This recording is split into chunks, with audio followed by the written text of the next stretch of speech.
Robert and Keri have a unique lifestyle. You guys were able to retire at age 54. That means you must have made every single financial decision correctly. But does such a frugal lifestyle cost them huge opportunities? But do you consider yourself cheap still, or do you think you're... Oh, I'm still cheap. I mean, we still... Oh, yeah. Let's dive in and find out.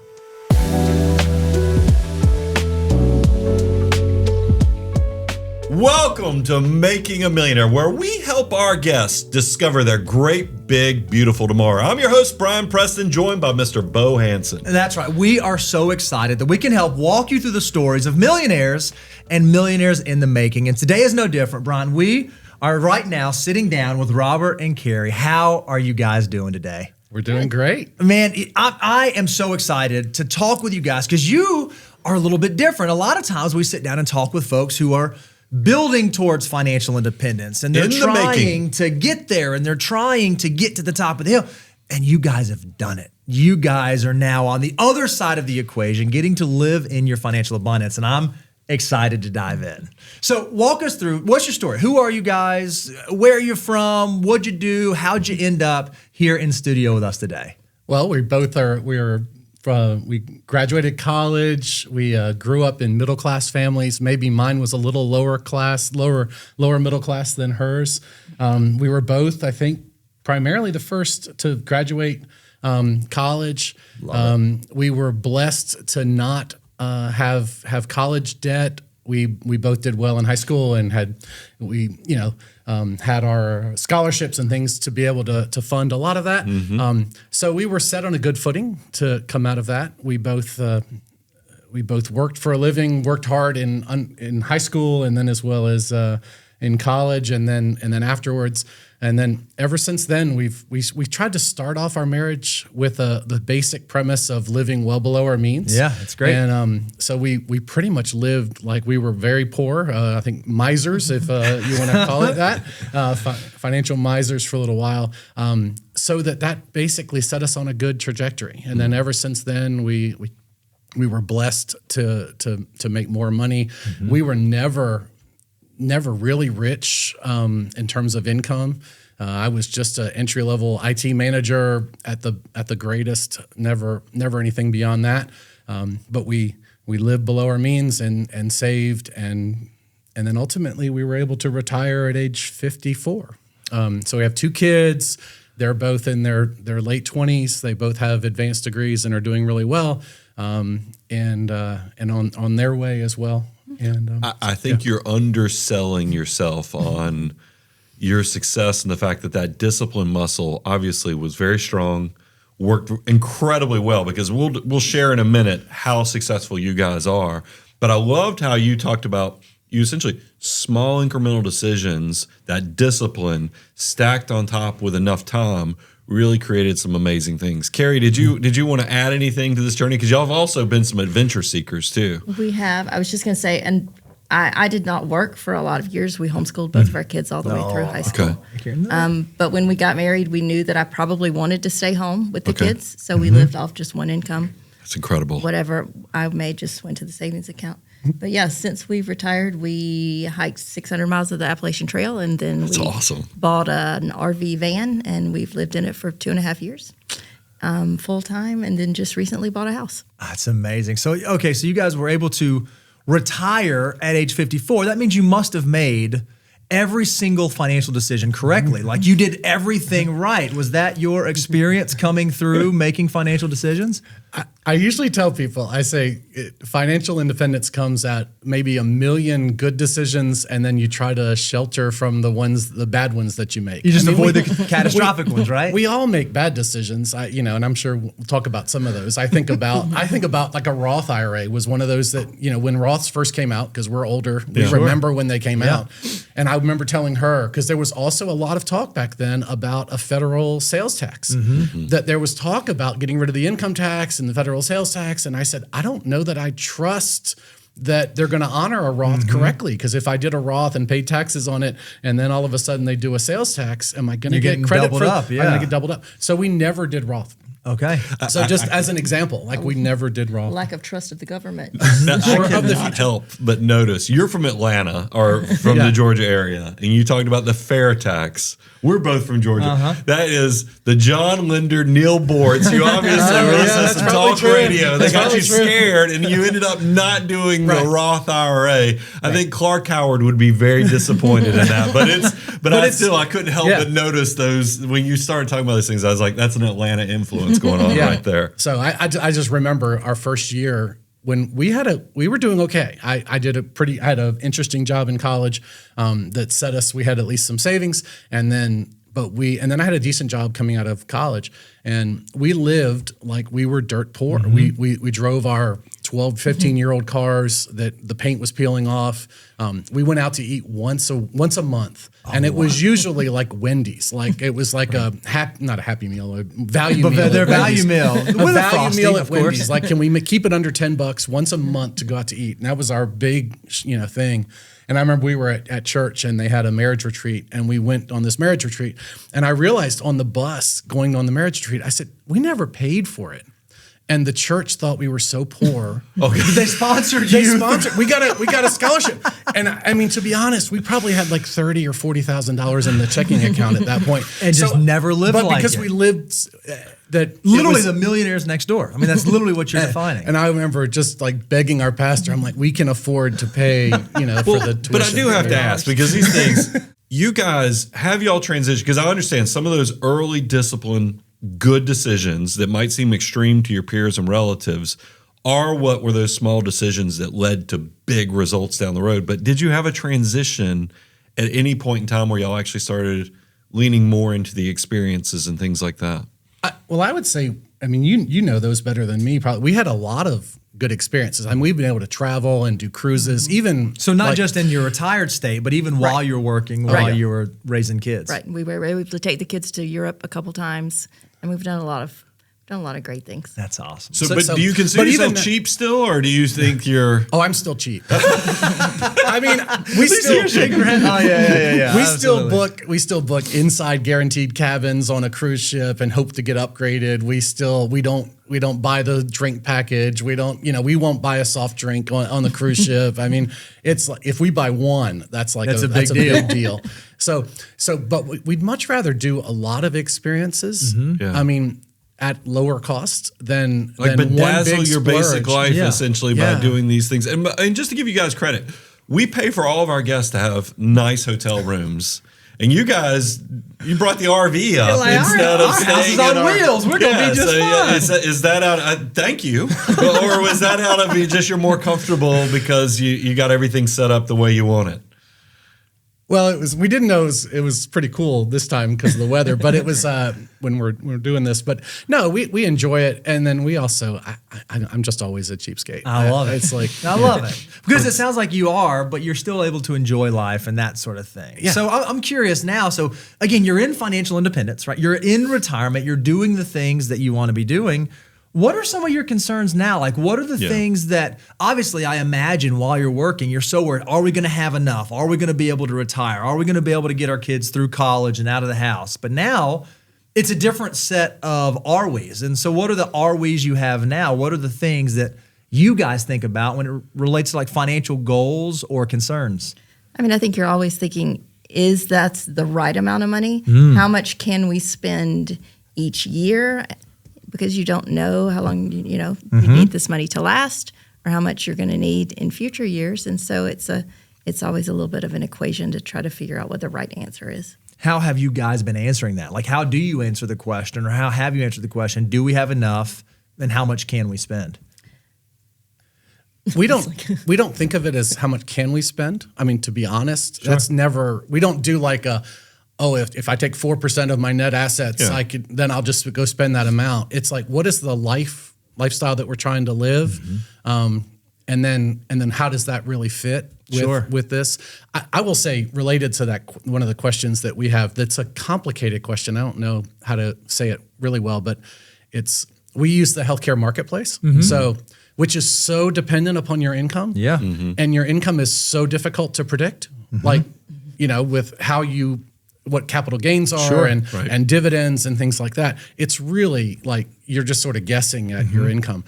And it's such a huge variance on that about the choice that you make about healthcare. Because if all of a sudden we have really higher income, then a different choice would probably have been a better choice than using the marketplace. So you don't want to let it wag the dog too much, but that is definitely one of the things every year when we do our taxes, we're like, well, I don't know, how much money did we make last year? I mean, part of it is we just know you're going to pay taxes. Yeah. So if you do this, you'll pay taxes on this money. If you do the other thing, you'll pay taxes on the other money. And you just have to be okay with that. Okay, great. We're also not, we strive to not be anxious about things. Like it just, I mean, part of that is being blessed. Sure. I mean, Yeah. to be honest, Absolutely.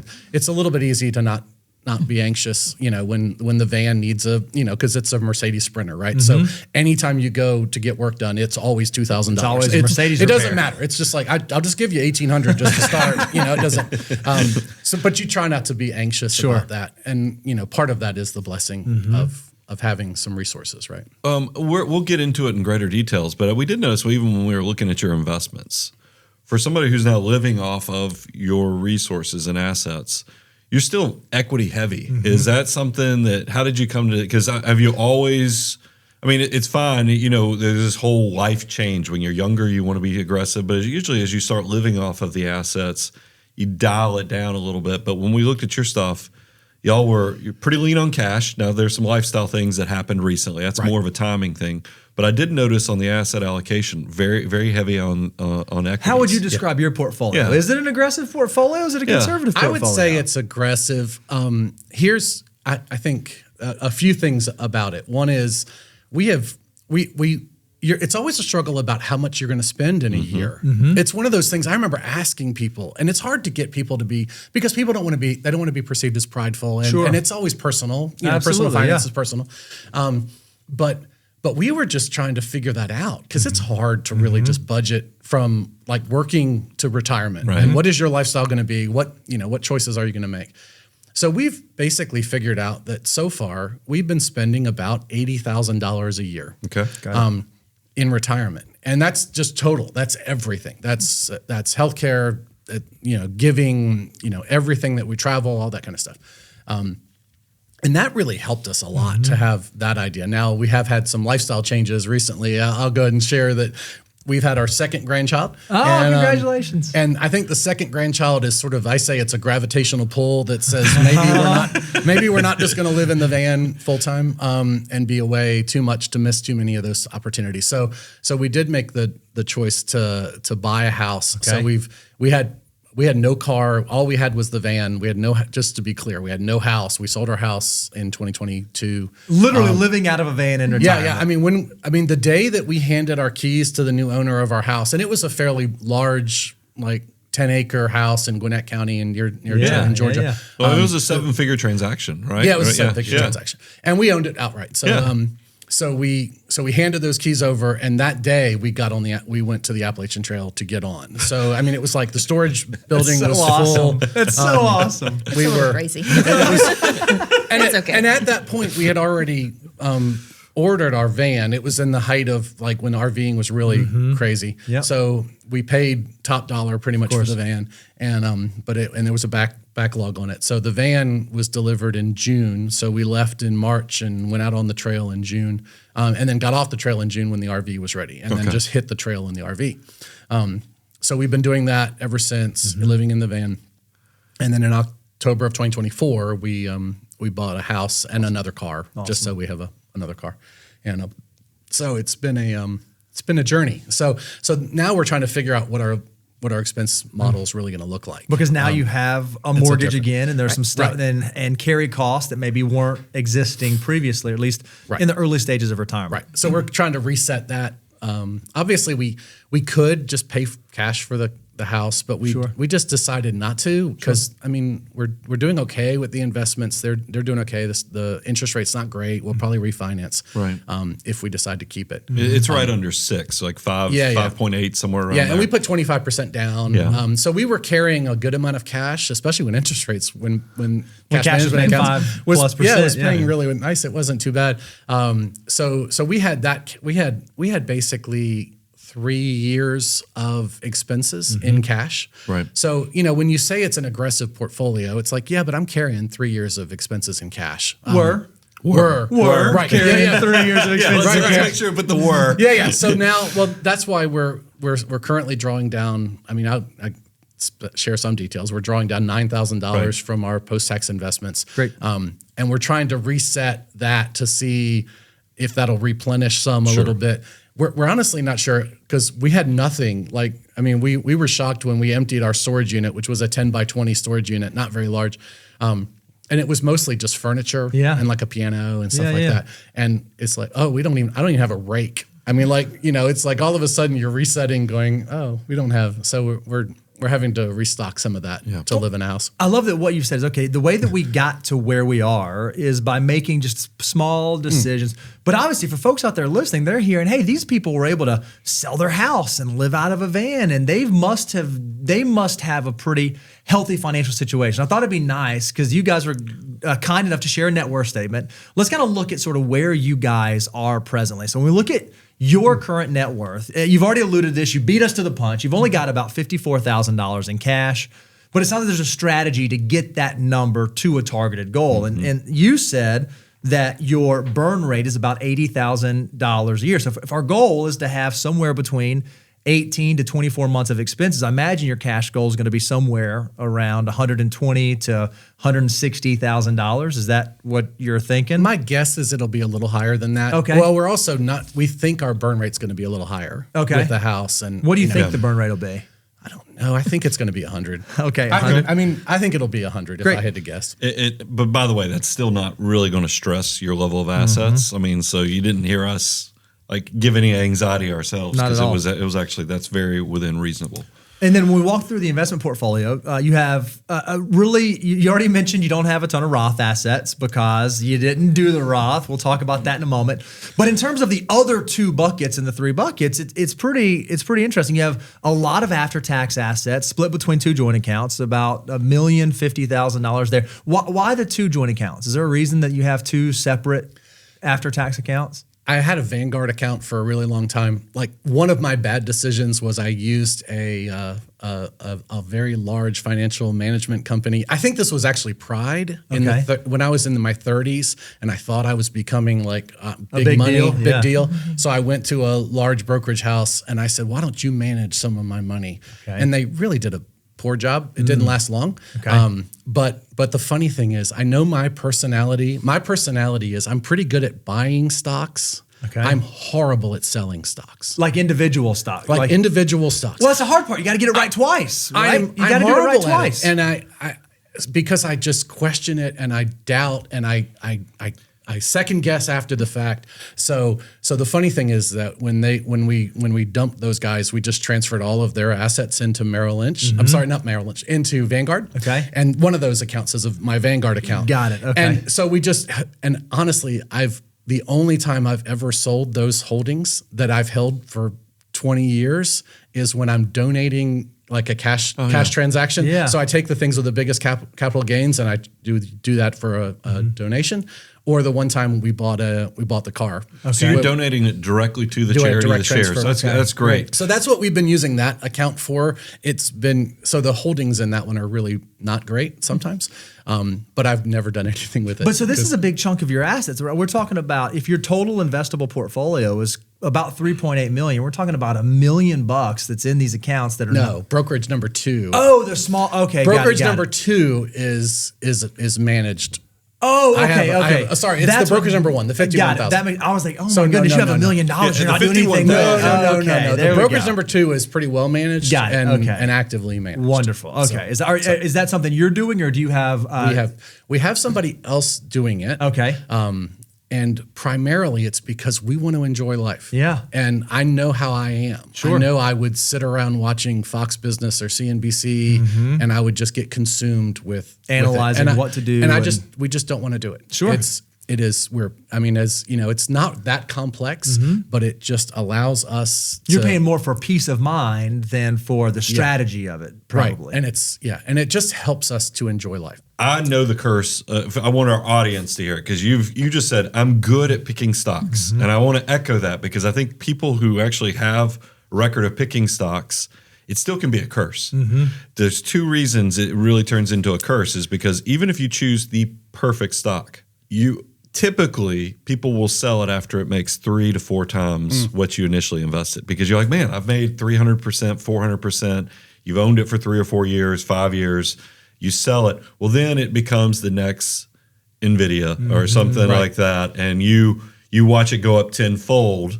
And then you're like, I should have never sold it at 3 or 4. Well, the other side of it is that if you don't sell it, because even when you're making money, when that stock goes down 5, 6%, even though it might only be less than 1% of your total net worth, you find that 100% of your happiness for the day has been wrapped up into the emotional side of that. And that's one of the things. Is that true? Is that an accurate statement? That's why it is a curse. And I tell people there's nothing wrong with vacation money to do individual stocks. It can be very fun. It's a great hobby.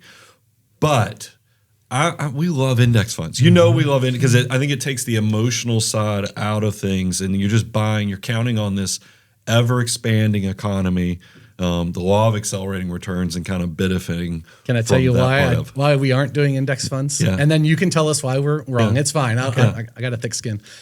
Part of it's that healthcare marketplace thing. So because if I do S&P 500 index funds, and let me just say, I'm not going to pull my money out right before they do distributions, right? I'm not going to consume my life with reading when they're doing it and pulling all of my money out so that I don't get capital gains distributions. Sure. Then all of a sudden, I get a big capital gains hit because these are big numbers. And my income, my quote unquote adjusted gross income, has drastically changed. And now my healthcare, I got to pay another 15 grand besides taxes. I got to pay another 15 or 20 grand in healthcare just because the mutual fund cut a distribution.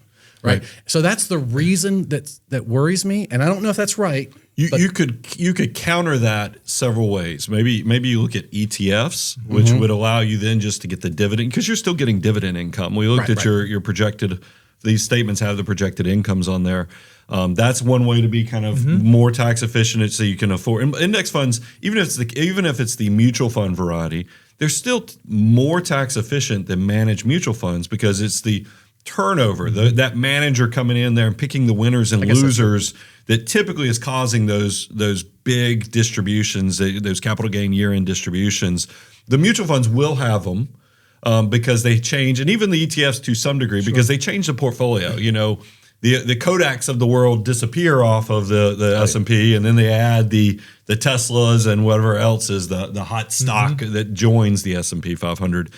So I don't know that I think that necessarily is as inefficient, because that's one of the reasons we love index funds is that they're very tax efficient. And then the other thing that you have the ability to do, and it looks like, judging from your tax records, you probably were doing this, is when there are significant downturns like 2022 or like fourth quarter of 2018 or the middle of, you can do a bunch of loss harvesting where you can go out and harvest those losses, and then those losses can be used to offset future capital distributions or capital transactions. So there are ways that you can tax manage it without having that from the from the portfolio distribution. It is one of the things Keri has mentioned, and we tried to look at this. It seems like the tax man's pretty good about making sure that they get. Some money. The system is set up to get taxes. And we really try not to completely get wagged around. I think sometimes people get so consumed with saving, not a penny, but a quarter, in taxes, that they're spending an awful lot of effort to try to do that. So we try not to do that too much. Sure. But maybe it does sneak in. You don't want to get into a situation where you lose control of your tax circumstance, right? Like, you'd love to have an idea in there where you could control what you're paying in taxes and not just be surprise. Oh, so interesting, Brian. I definitely want to get into taxes, but I do want to. There's one other behavioral thing that you've said, though, that I want before we get into the tax, because I love taxes, by the way, so I'm not going to delay us too much. You love tax planning. I do. I love tax planning. I've been in the weeds a little bit with it. But you also said that you got this house proceeds, 7 figures, and then it just got washed into the market all of a sudden. And then we all know, in hindsight, 2022, was not a great year to just throw 7 figures into the market. But to their defense, your advisor, 8 out of 10 years, markets make money. So, if you're going off the statistical norm, it's okay. But I always worry about my retirees, is that you have, because it does hit different when the market goes down 15, 20% when you're retired versus when you're working, because when you're working, you're just like, well, I'll make a little bit more money. It'll recover. It'll be okay. You said something that I thought was very powerful. You said, I didn't even tell Keri what was going on because I just knew it would cause. These are the behavioral components. So you probably did have some stress, even though it's not even part of your personality to a degree. Not very much. To be honest, not really very much. Okay.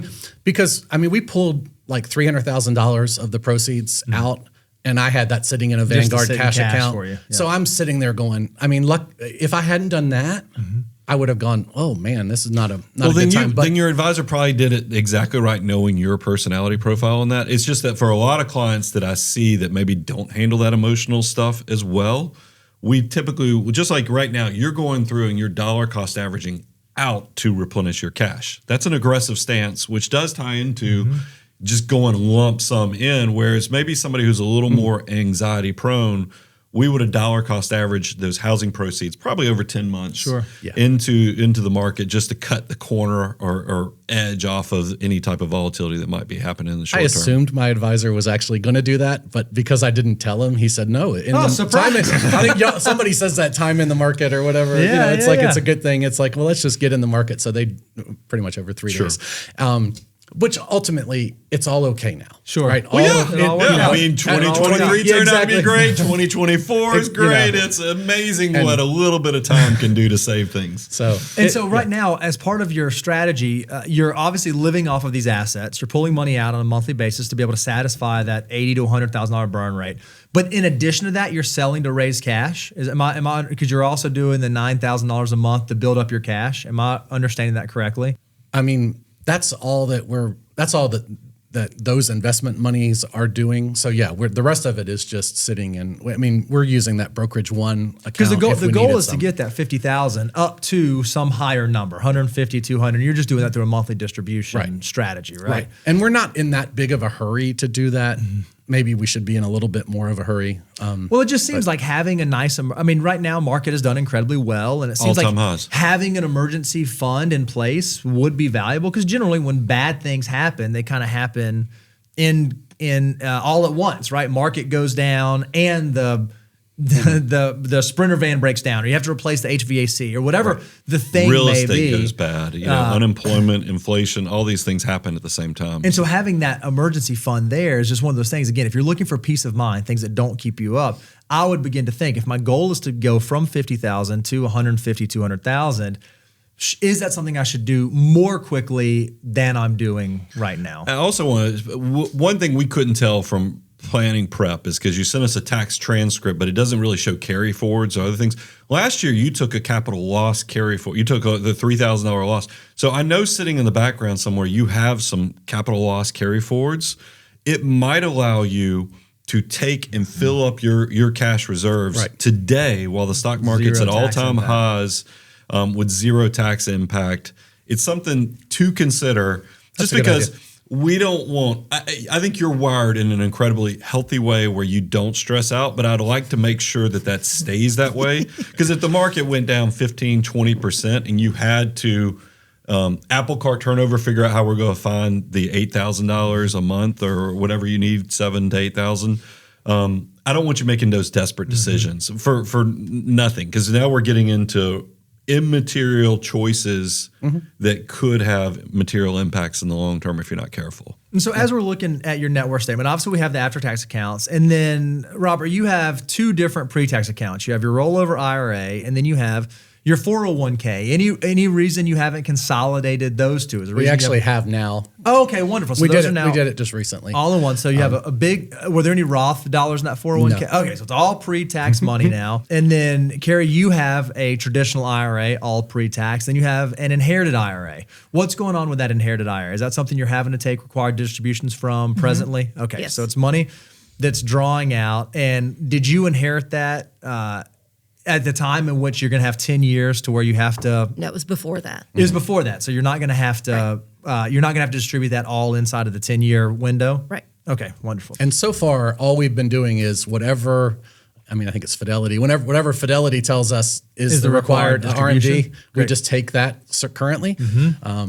But we always have that in our hip pocket that we could also go faster with that there's too. money in there that could be tapped into. And then on the liability side, you obviously said you borrowed money for the RV, so you still owe about a little under $130,000 on that. And now you have a mortgage, right? So while you are financially independent, it is unique that you do have some debt on the books. But I say this all the time, and Brian hates it when I say this. Being debt-free is amazing, but also having the ability to be debt-free is amazing. And I would argue that with a total net worth of $4 million and an investable net worth of like 3.8, you guys have the ability to be debt-free. You've just not chosen to go that route just yet. So you guys are in a really, really healthy financial situation, right?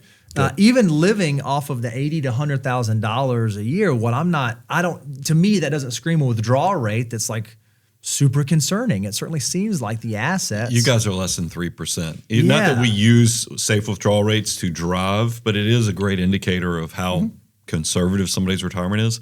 So y'all are in a solid position. That's why when I find out you're so aggressive, I'm like, Robert gets a little grace because, he's done such a disciplined job of building up assets that it's okay that he wants to be a cowboy on this part. Well, I think one of the things that made so much of this possible was when our kids were in college, like we homeschooled all the way through, and then Keri started tutoring at the time when tuition started to be due, and she was a private tutor all through their college.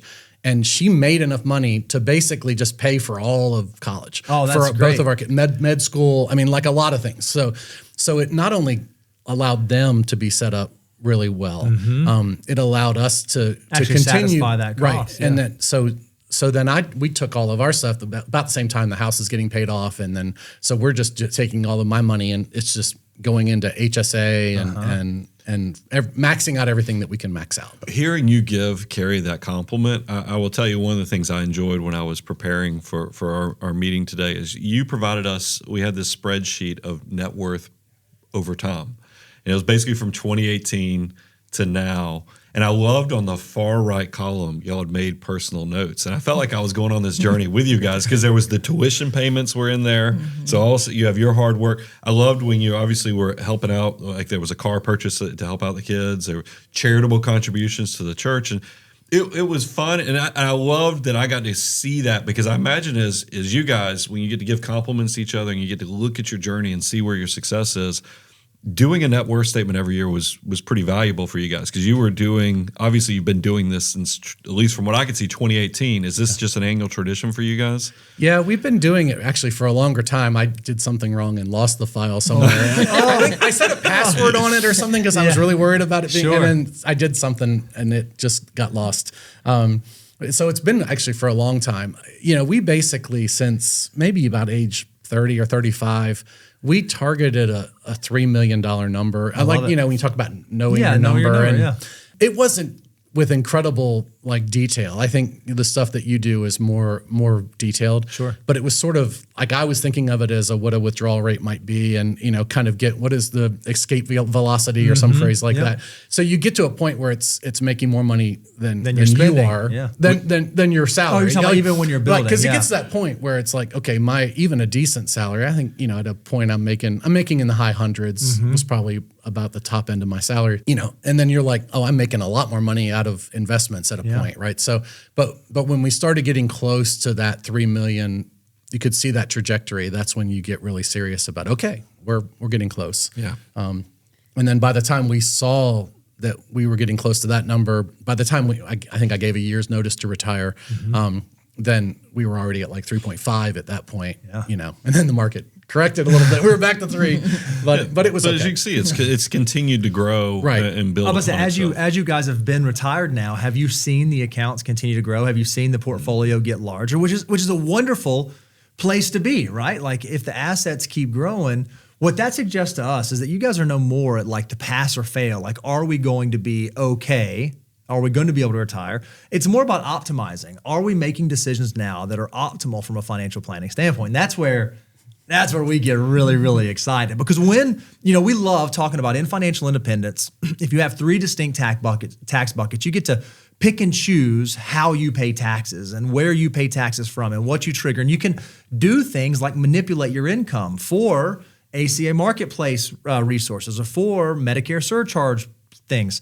What's really, really interesting about you guys is you have so much in pre-tax assets and you're not actually pulling off of those pre-tax assets yet. So what's going to happen is as you continue to spend down the after-tax brokerage account, those pre-tax assets are going to grow and grow and grow and grow, which is a wonderful problem to have. But you know what happens at some point with pre-tax assets?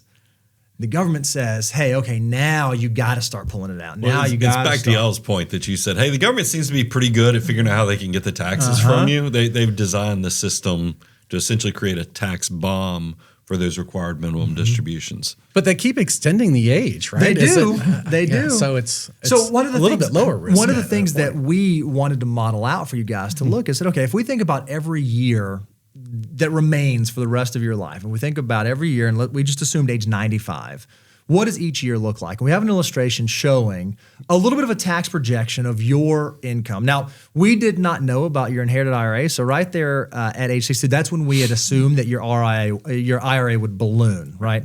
But what you can see is that every single year, if you're living on about $80,000, and this is all in present value dollars, you're going to be pretty consistent in terms of the taxable income you show every single year. But then once you get to age 75 and you have to start pulling those required minimum distributions, instead of getting to live in the 12% tax bracket that you guys are living in now, all of a sudden now you have to jump into the 24% bracket, which eventually turns into 32% bracket, which eventually turns into 35% bracket. I have a question, Robert. Do you think 12% is a low tax rate? Oh, absolutely. Yeah, it's a dream. It's what I mean. When you pay 12%, you're like, man, how is the government letting us get away with paying 12%? But do you think it's interesting that even though we've agreed that 12% is a low tax rate, that you're not maximizing that tax? And now we're going to go back to, you're going to say it's my insurance premiums. I got insurance premiums I got to think about. No, it's just because we have enjoyed living life. Mm-hmm. Yeah, like we're not spending a lot of time thinking about it. And maybe we should spend a little bit more time. I mean, that's fair.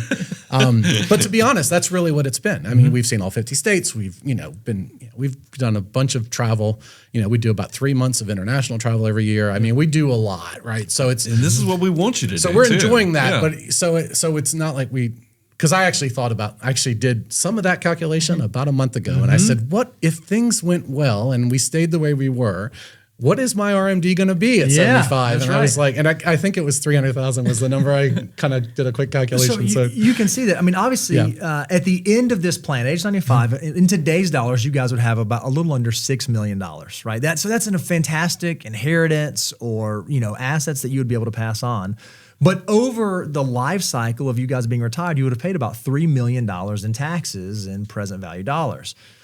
When we look at this, what we see is an optimization opportunity that we think has a material impact. So there are some assumptions we made. We said, hey, if we were going to implement some planning, we're going to give you guys an idea of a strategy to think through. Here are some assumptions that we walked through. We said, okay, let's assume that your living expenses stay right around $80,000. You could use $100,000. It's not going to change the numbers. Let's assume that tax laws stay the same because obviously, there's a sunset that's supposed to happen, but let's just, for simplicity, let's assume that they stay flat. Let's assume that your current assets and liabilities stay roughly the same. You pay down the debt on the schedule, you're going to pay down the debt, your assets grow, you don't get an inheritance or anything like that. We're going to assume that you true up your emergency funds. We know that's going to happen in the following year. Let's assume inflation averages about 3%. Let's say your portfolio on average could make about 7.5% per year. We think that's pretty conservative, certainly for someone who is equity heavy as you are, but pretty conservative. We said, okay, what does that look like? And this is what we said, what if just in the years that you could maximize the 12% bracket, what if you began a Roth conversion strategy where you began converting some of those pre-tax dollars to Roth in those early years before you get to RMDs? And when we look at how that plays out, it's pretty wild. So again, all you can see is we're maxing out up to the top of the 12% bracket. Just by doing that, we're able to, at the end of your plan, instead of having the almost $6 million you ended up with, because of that tax savings of the lifetime, you actually end up with an ending portfolio of about $7.5 million, which is $1.5 million more than what you're currently on track for. And your cumulative taxes that you pay over your lifetime drop by about $600,000. So let me pause for a second and ask the question, is that meaningful? Is that valuable? Is that something that, oh man, I'd like to have $1.5 million more dollars and pay $600,000 less? Yes. Yes. Okay. All right. Just I didn't know where you were going to go. And what I also love about it is that you think about the fact that it's just like you have an inherited IRA, and right now, I mean, it's it's good because it's an asset. But there's some accounting you have to do where you have to do these required distributions every year. You got to pay taxes on it. What about if you pass on Roth assets to the kids? Those, they get 10 years to let them keep growing.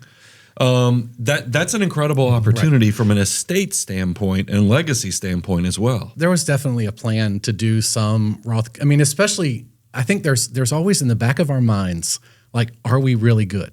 Like, are we good? Sure. So before we started making structural changes, we have an advisor, and it's one of our main questions. It's like, okay, we're going to buy a house. It's going to be this much. We're going to put this much down. Can we afford it? Are we good? Okay? Yeah. Are we good? Like, that's one of the benefits of paying really smart people who live and breathe this stuff like you guys to just look at you and go, yes. How are they answering that question? What exercise are they walking through to give you some peace of mind around that? He said, if you weren't good, I would tell you. Yeah. Okay, I love it. So that's just what we repeated to ourselves when we were buying the house. In fact, he even said, in fact, there are people that I'm currently advising that I've said, you're not good. Yeah. You can't keep doing that. If you keep doing that, I don't want to be your advisor.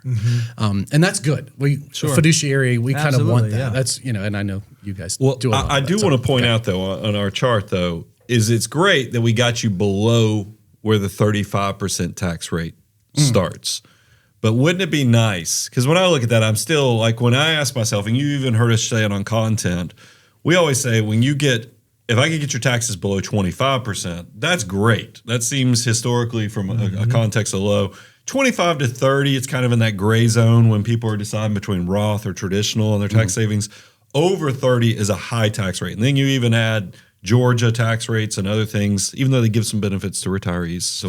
But it is interesting, though, that we still have a chunk of that money, and me and this microphone are going to have a fist fight in a minute, but the chunk of that money over 32%, I'd love if we could even push that down a little bit. So we did run another scenario to even optimize a little bit more. Yeah, we said, what if in these early years, while we could, what if we even considered maxing out the 22% bracket, not just the 12%, but going in the 22% bracket? What does that do?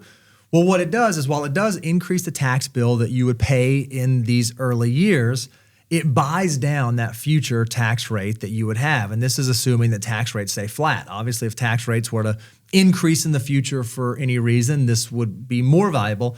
And you can see in this scenario, by doing that, and all we did is we increased it up until what we had targeted for your RMD, for your required IRA to have to balloon. You can see that the end value is almost $9.5 million. Now we are almost $3.5 million more than the original plan that you had laid out. And we cut the total cumulative taxes by about $1.3 million. Now, here's the way, at least in our world, that we do financial planning. We sit down with clients and kind of go through it. We operate under the idea that, hey, this is the strategy. This is what we want to implement. But every single year, it becomes a year-by-year decision because of exactly what you said. So what we would do with a client is say, hey, we're proposing that you're going to convert $180,000 to Roth this year. Let's see if we do that and we carry out this plan and we run this through a Monte Carlo simulation, looking at 1,000 different iterations of 1,000 different, do we still have a high probability of success? And the next year, we do the same thing. And the next year, we do the same thing. So that even as you are making some of these structural changes, it's not like you begin down a path that you cannot deviate from. You begin down a path and then you test and retest. And you keep going, and you test and retest. You keep going, you test and retest.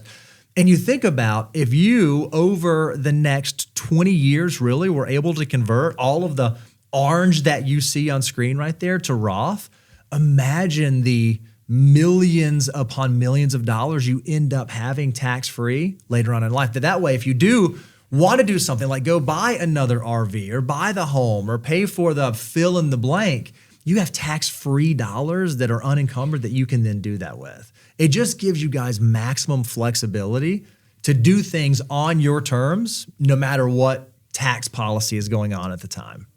So why did you drop? What's the reason at 63 that you dropped? So the reason we did that is we wanted to. It was a little bit of a goal seek to get it below that Trying to keep it below 32%. So that's where the bracket starts. You could be even more aggressive, and you could take this all the way out till 75. This is less prescriptive and more. We want you guys to be thinking about, hey, these are strategies. It's just like you said, man. When the Roth came out, I didn't jump on it, and now sitting here, I wish I would have. Mm-hmm. I love the fact that right now in retirement, you guys are enjoying your go-go years. You're doing it. You're loving it. You're doing it. What I don't want you to do is get to age 65 when Medicare starts, and now you have to worry about IRMA premiums, and you think, man, I wish I would have converted when I was in my early 50s. I wish I would have converted in my mid 50s. If you can begin thinking through some of these things now, your future self will likely think you the same way that yourself today would think that younger man if he would have been funding Roth IRAs back then. And it's back to that whole mindset of small decisions today. And it's because these wouldn't be heavy lifts currently. Even just getting to the full 12%, maxing out that 12% is going to get you in a lot better place. And that's not even going to cost you much money. That's right. So it's a small decision to really create big legacy results. And I had this conversation yesterday with a client because we're doing this with actual clients here at the firm. And they said, well, what happens, like, because we just had an election, what happens if tax rates get extended or even maybe get lower? And I said, well, look, all the things we convert today, it's still these good historic rates. If you tell me that they extend or even expand into lower taxes, what do you think the stock market's going to do? And I was like, it's probably going to go up under the optimism of that more people are going to be able to do this. And I was like, so you're going to have this chunk of money that you just converted that's going to be tax-free. It's going to build an incredible legacy for your kids to pass down. It's kind of a great benefit. And then I played it the other side. What if taxes, because we all know that the federal balance sheet is pretty big. It's heavy with a lot of liabilities.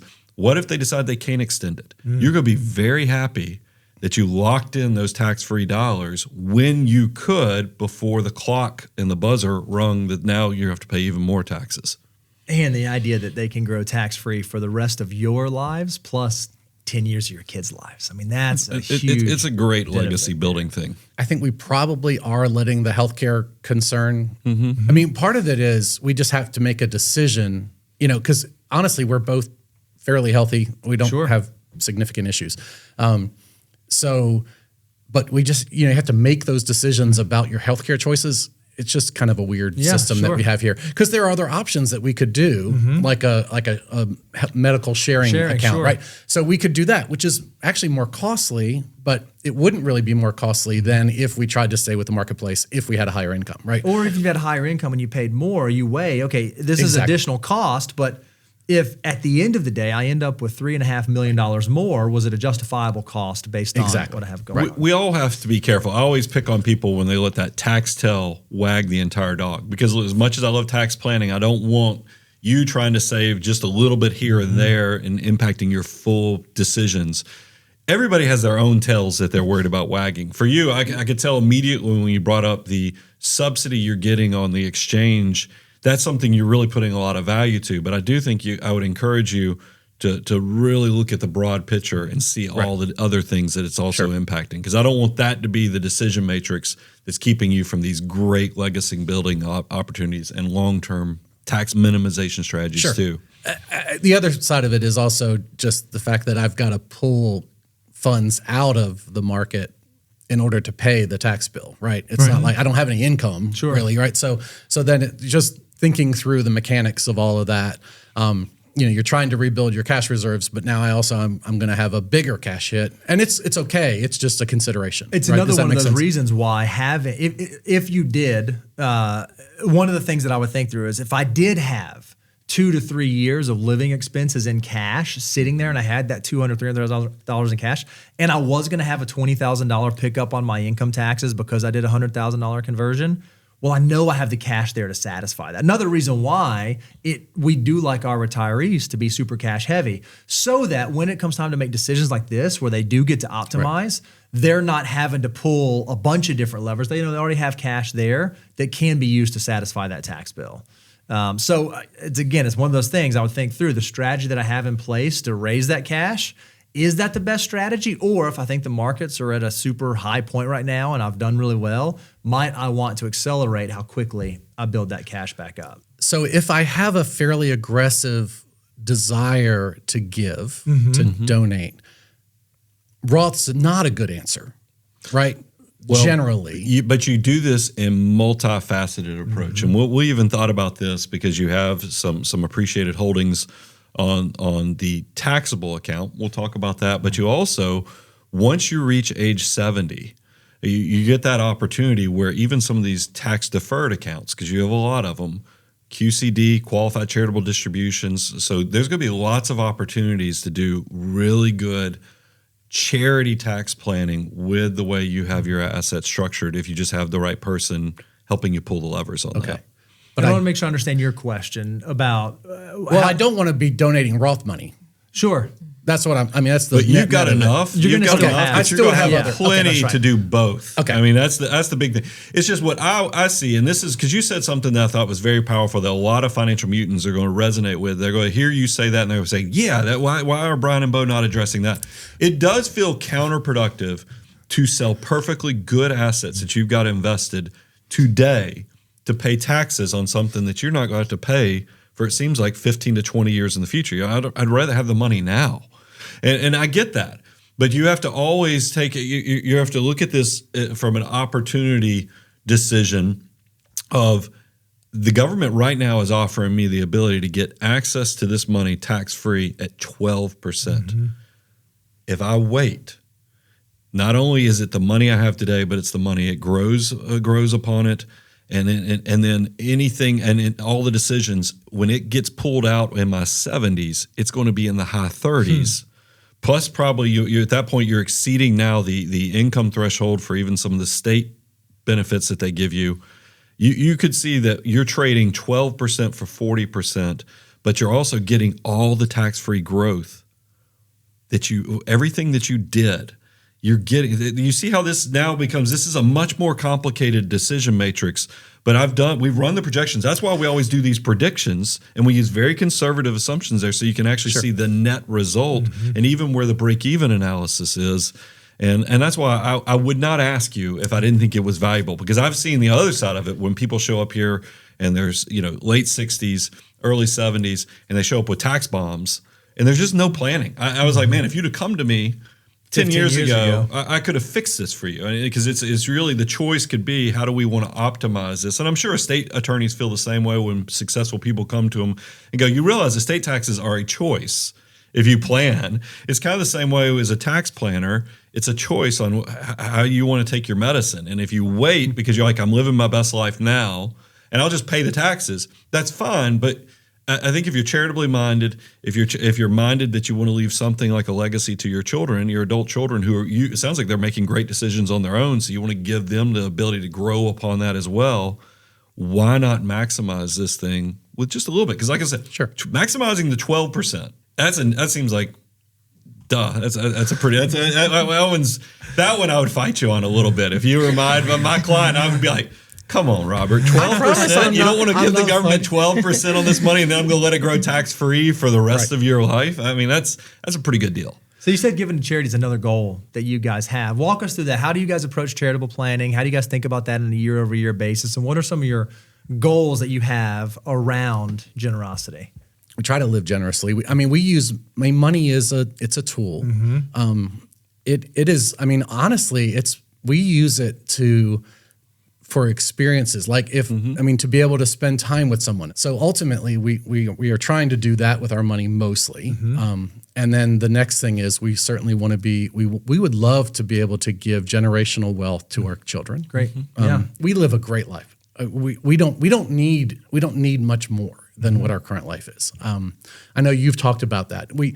It would just drive me crazy to spend a lot of money at a hotel. For no reason. It really would. I mean, honestly, I'd be like, well, this shower head's no better than any other shower head, right? So I don't think we're going to really change our lifestyle significantly. We have a great lifestyle, so we've been blessed that way. So then the next thing is the ability to give. That is one of our biggest challenges, is figuring that out here's basically what we want to do. We want to at least give 20% of our wealth away, 10% to our local church, and then 10% to other charities. That's great. Now, my default answer posthumously or while you're living. Well, that's about what I was going to say, because our default answer was, I said, we're just going to put it in the will. And I'm going to say 10% before our kids get 50-50 split of whatever's left, 10% to the church, and then probably 5 other charities get 2%. This is not because I want accolades or we want accolades. Yeah. We don't want anything. You just want to use it to make the world a better place. That's wonderful. So if I decide to do it before then, it's not because I want control or recognition or anything like that. It is just because it might make more sense to do that. And that's one of the challenges that we have not figured out yet, is what is the right approach to be sure that we make it to the end, kind of financially. Like, we still keep looking at y'all and going, are we sure? Yeah. And also, what's the right stewardship of those assets? We're willing to do that at almost any time, but figuring out what the right mechanism for that is, if that makes sense. At the end of the day, your money is your money. And so the right choice of what to do and how to do it very much depends on you guys and how you prioritize your goals. So if one of your goals is to be incredibly generous while you're living, then you can absolutely use your money to do that. The way that we would counsel someone to go through that is, okay, in the same vein that we said, hey, this is what it would look like if we did a $100,000 Roth conversion. Let's now run this through the Monte Carlo simulation and see how that works out.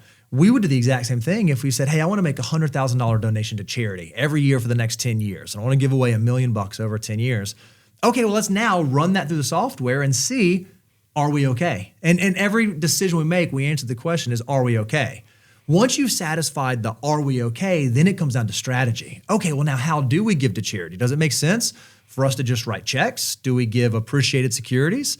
If we're going to give on a smaller scale, we're not going to give $100,000 a year, but we're going to give $15,000 a year. Because the standard deduction is so high right now, you guys likely aren't going to itemize most years unless something really, really unique happens. So you'd be prime candidates if you're going to give $15,000 a year, rather than giving $15,000 every year. You donate to a donor advised fund $30,000 every 2 years. So that way on your taxes, you itemize 1 year, standard 1 year, itemize 1 year, standard 1 year.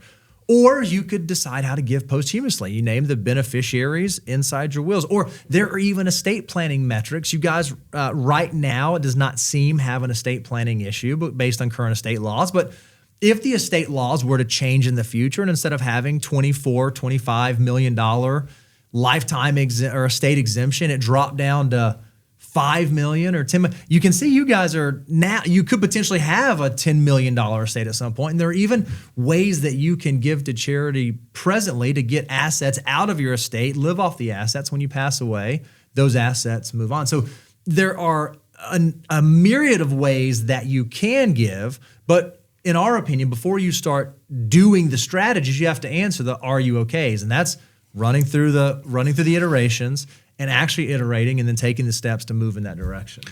Yeah, I'm super excited for you guys, because looking at your numbers, we know enough. I think yours is a both. I think you're going to be able to do some of these goals after your death, if you so choose, with that legacy desire. But then I also think that there's nothing wrong, because this system's actually going to reward you from a tax and a financial perspective to make some of these gifts in a proactive way now too. You could do, we'll talk about annual stacking, to charitable gift funds with some of these appreciated holdings. I also think those qualified charitable distributions, once you get into your 70s, is going to be a very powerful thing. And there might even be some family gifting down the road to not only help with we just hit something. Did you see that? We've already talked about that. We've been talking about that. But I love the fact, because let me tell you, I mean, and this is not to ring the coffers or the tithe barrels so people are drawing attention to yourself. I think there is something to the fact, though, it's glorious if not only you're leaving this legacy, but also if you do get to experience some of the fruit off of generosity. That doesn't mean you draw attention to yourself, but it just means that part of fulfillment is that you get to experience, because you guys are all about some experience. Why not also let the generosity, because y'all have heard the thing. I mean, when we're all kids, we've already made a bunch of Star Wars jokes and stuff. When I was a kid, I never understood that whole saying of it's better to give than to receive. Because when you're a kid, you're like, what's the next toy? But as you get older and more sentimental, you realize that adage has a lot more power about human nature than we all probably give it credit, is that you guys are in the position where you can be better to give than to receive. And we've received a lot. I know it. But we are blessed people. But you love experiences. Right. But I think you're being very humble, and that's good. You should. You have a heart that feels like, I want to make sure this doesn't. This is not a pride thing. This is so you two as a unit, as a couple that loves each other, y'all can even use this as something y'all reflect upon, be sentimental about, is look at the fruits that you're creating from a prosperous life and a well-lived life. And I don't know if this is the perfect, I wrote it down. I was sitting here, something was said. I deal all the time where most financial mutants, or even people out there in the world who haven't even discovered our content, I think they all are striving for what we call in the 4 levels of wealth, freedom. And the saying you hear everybody in the world say is, I do what I want, when I want, and how I want. And that's what the typical American, I think, when they're building, saving, and being disciplined, they're trying to get that freedom. I want to give you guys a huge compliment. You've gone beyond level 4 on your wealth. You're actually into level 5, which is abundance, which at the top of the food chain, not many people reach, because it's a completely different mindset. And you're there. I can sense it from just talking to you. Because now, instead of doing what I want, when I want, how I want, it's now knowing who you are, what you value, and what you wake up for, and gives you purpose in the morning. And I can already sense it. You're not moving the goalpost. You're not trying to expand your lifestyle. You guys get it. And that is, I think that is very rarefied air for people to kind of have resources, but also know what gives them purpose and creates incredible things for their family. Y'all are very good, disciplined individuals who have big hearts, and you've done really good things. Thanks. So our friends still say we're cheap. I think you do have some tinges of that. I would probably, if you were my client, we'd have annual pick on, Robert and Keri moments where I'd be like, what are you doing? Why? We didn't even pick on you yet. Y'all had in your notes, you donate plasma for money. We do. Come on. What are we doing? You need somebody. I'm the opposite of Susie Orman, because Susie Orman made her entire career telling everybody no. I'd be like, yes, come on, yes, Robert, Keri, yes, let's do some more. I was trying to find a 4-hour window on Monday when we're not traveling. I was going to try to find us time, because they're going to give me an extra $25 if I donate plasma. So it is absolutely true. I still have the email as a reminder to go, can we squeeze it in sometime? You're a mess. That's hilarious. But it's just true. It is true. How will you guys navigate? Thinking about giving and thinking about how you're going to do it, how will you navigate that? What's the conversations you guys will have around what can we do and how do we do it? It depends on the need. When a need comes, like we partner with an organization in Uganda, and when they tell our church they're going to get shut down because the state has come in, then you can answer that call. Yeah, that's awesome. The time to give. I love it. But it doesn't sound like you guys struggle with that, right? Like that's something you do right now and you feel comfortable with. That's not a point of tension trying to decide if or can we do that, right? I don't think so. No. I made the comment about stewardship mainly because we do want to be responsible stewards of the resources so that it's efficient or effective. So we do think about those kind of things, like appreciable assets. We donate some of those.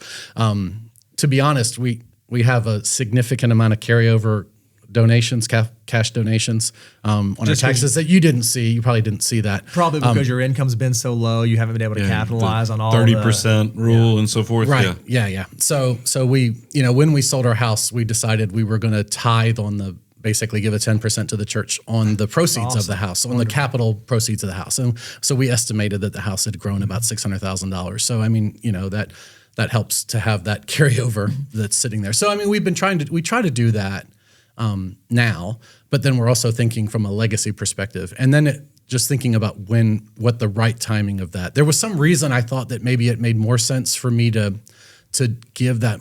None of us know when we're going to die. Right. So I can't say, well, a year before I die, I want to do this. Sure. But trying to think through if there is a tax advantage to do that while still alive rather than just being in the estate. But I don't know if there is one. Maybe there's really not. Well, if you are able to deduct charitable contributions against your income, that's certainly advantageous. But you guys are already doing that. What I love hearing is if you do have all these carry forward charitable contributions if you're not used, you're going to do future. We're still itemized. Even if we do drive up your income through Roth conversions and stuff, you still have tax mitigators there that can offset that. So where you haven't been able to use as much of those charitable contributions, you have higher income if you go up into the full 12 or full 22% bracket. Now you even get to mitigate that. So it makes the tax cost even lower, which makes it an even more compelling argument to consider. You really are. I mean, that's what I'm sitting here, because y'all have capital gain carry forwards. Now you're telling me you have charitable gain carry forward. I mean, charitable contribution carry forwards. I'm like,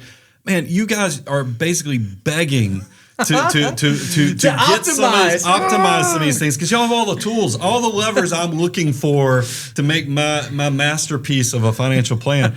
You're telling me you have all these things, but yet you're just leaving them sitting over there on the shelf collecting dust. I mean, we got to get to work on these things. So we always like to send people away with some things to think about, some stuff that you ought to the conversation we want you to have. First thing that we saw immediately, item number one of homework is cash reserves, right? For a retired financial independent couple, your cash reserves should probably be in a different spot. I love that you have a strategy to get there.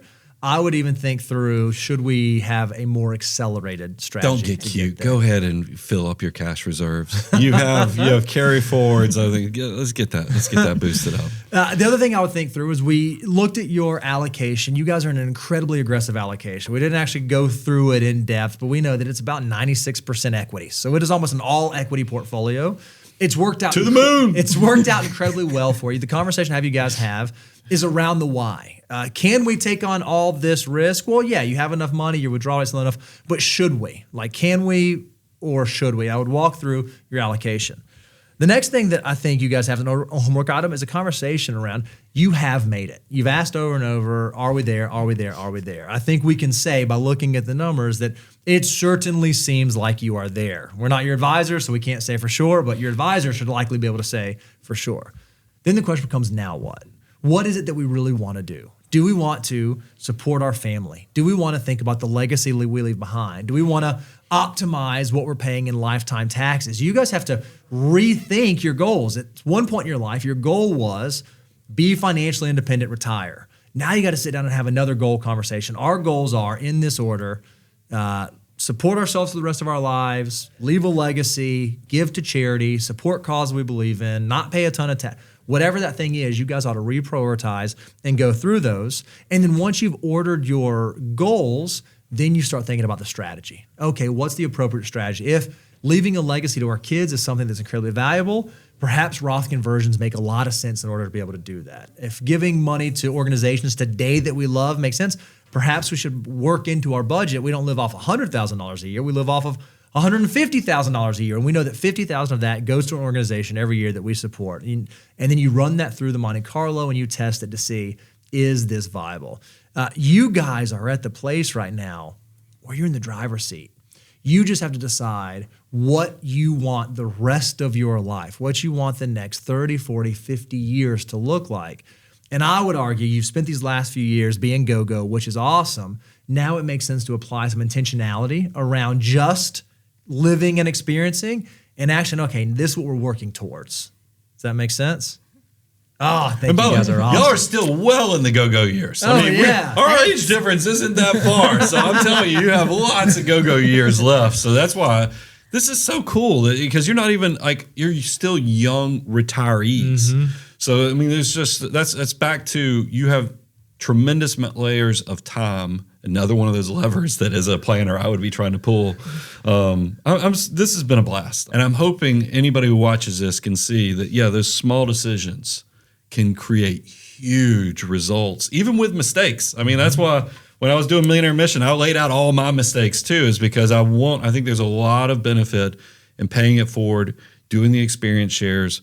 But I have loved, I mean, I've gotten at least 2 or 3 harem arms moments, where just to kind of celebrate all the good decisions you've made. And I can't thank you enough for coming on our show today. We've enjoyed it. Thank you. You guys have been awesome. If you would like to be a guest on Making a Millionaire, you can go to moneyguide.com/apply. Or if you want access to all the resources we make available, you can go to moneyguide.com/resources so that you can do money better. Guys, thanks for joining us. This has been a blast to meet some financial mutants, hearing about their great, big, beautiful tomorrow. I'm your host, Brian Preston, joined by Mr. Bo Hansen. Money Guy team,